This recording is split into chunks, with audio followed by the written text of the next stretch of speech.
While the presidential race will be getting most of the attention on Tuesday, there are a couple of amendments that you need to be aware of before you go to the polls here. Fox News investigative reporter Brendan Kirby joins us live now to talk about those. And Brendan, one involves a little editing of the state constitution. Tell us about that.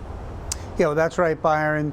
This amendment would authorize the legislature to recompile the Constitution during the 2022 legislative session.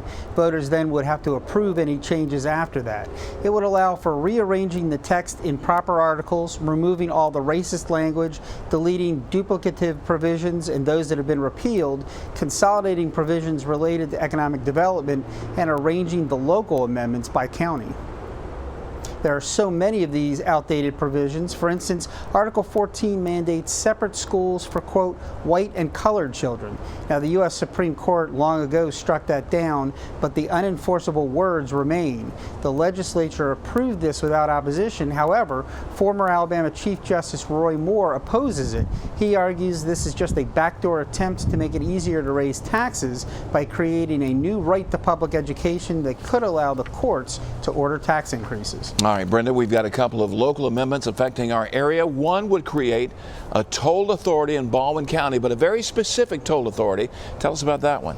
Well, Byron, this will only be on the ballot in Baldwin County. It would create a toll authority that would have the power to authorize the toll on one road only, the planned extension of the Baldwin Beach Express from Interstate 10 to Interstate 65.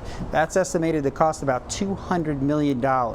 This has the backing of most local officials who say the toll is the only way to pay for the project. This is notably different than the contentious debate over the I-10 bridge toll. That would have hit commuters hard. This one, meanwhile, largely spares Baldwin residents. Mostly, it would be tourists heading to the beach who would pay this one.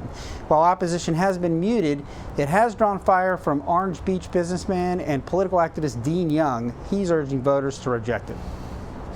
And here in Mobile County, Brendan, voters are going to be going to the polls to vote up or down on the latest phase of the pay-as-you-go program. Yeah, that's right, Byron. This has proven to be quite popular with voters.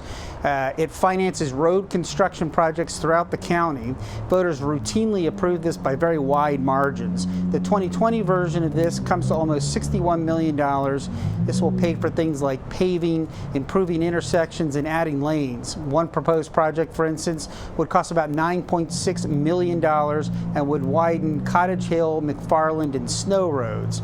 There's a complete list of the proposed projects that you can review at the county's website, and you can also find a link to that on our website, fox10tv.com.